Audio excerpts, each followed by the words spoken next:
Imagine करो, रात के 2 बजे हैं, तुम्हारे फ़ोन पर एक नोटिफिकेशन आता है। एक अननोन पर्सन तुम्हें एक चैलेंज भेजता है। पहला टास्क सिंपल है, सुबह 4 बजे उठना है, तुम कर लेते हो। अगला टास्क आता है, एक हॉरर मूवी देखनी है, तुम वो भी कर लेते हो। और धीरे धीरे टास्क अजीब होने लगते हैं। अपने हाथ पर ब्लेड से एक सिंबल बनाना, किसी से बात ना करना, और फिर 50th टास्क अपनी जान लेना।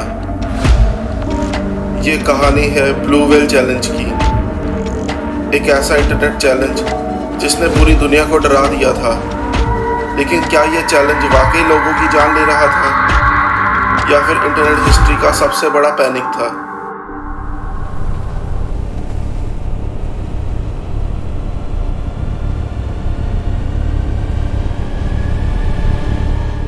साल था 2016।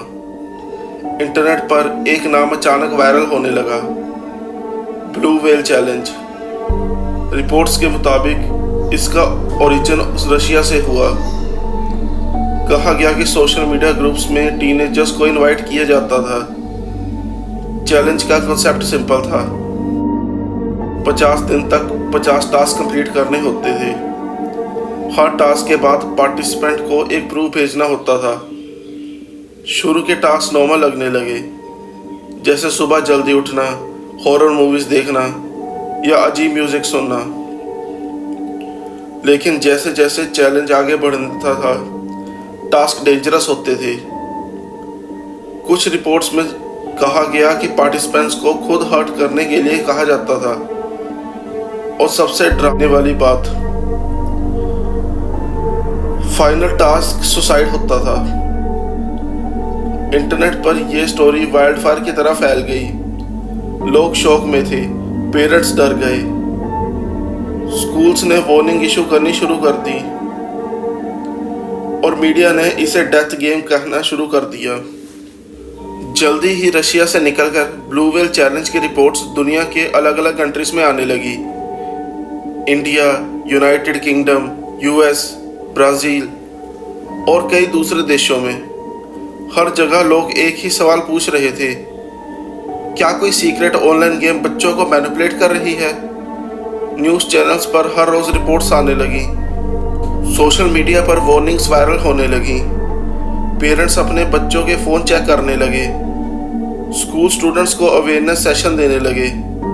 इंडिया में भी रिपोर्ट सामने आई।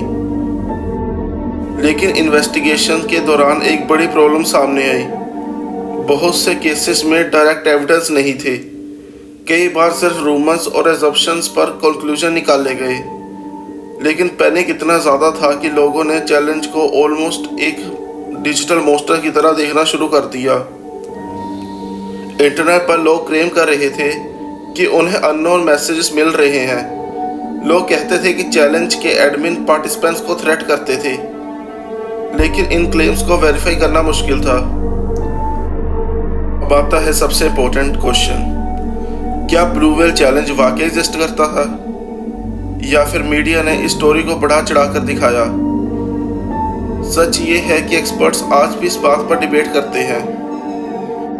कुछ इन्वेस्टिगेशन या ऑनलाइन ग्रुप्स और हार्मफुल कम्युनिटीज से एविडेंस तो मिले, लेकिन कई रिपोर्ट्स डेथ की डायरेक्ट कनेक्शन चैलेंज को प्रूव नहीं कर पाई।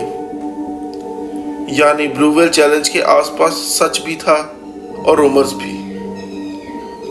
हो सकता है कुछ डेंजरस ऑनलाइन ग्रुप्स मौजूद रहे हों, लेकिन ये भी पॉसिबल है कि मीडिया कवरेज ने पैनिक को बढ़ा दिया हो।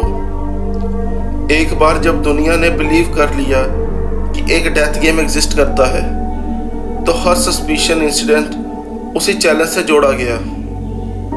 और इसी वजह से ब्लू व्हेल चैलेंज इंटरनेट की हिस्ट्री में सबसे कंट्रोवर्शियल केस में से एक बन गया। ब्लू व्हेल चैलेंज एक इंपॉर्टेंट लेसन देता है, इंटरनेट पर हर वायरल स्टोरी पूरी तरह सच नहीं होती। लेकिन रूमर्स को इग्नोर करना भी सही नहीं है। कभी कभी असली डेंजर चैलेंज नहीं, बल्कि उन लोगों से होता है वनरेबल लोगों को मैनिपुलेट करते हैं। और शायद इसी वजह से ब्लू व्हेल चैलेंज आज भी इंटरनेट के सबसे डार्क मिस्ट्री में से एक माना जाता है। तो आपका क्या मानना है? क्या ब्लू व्हेल चैलेंज एक रियल डेंजरस नेटवर्क था या फिर इंटरनेट हिस्ट्री का सबसे बड़ा पैनिक? अगर आपको ये वीडियो पसंद आई तो इसे लाइक करें, शेयर करें और मेरे चैनल को सब्सक्राइब करें। ऐसी वीडियोस मैं रोज़ डालता हूँ। और कमेंट में बताएं आपका इस केस के बारे में क्या कहना है।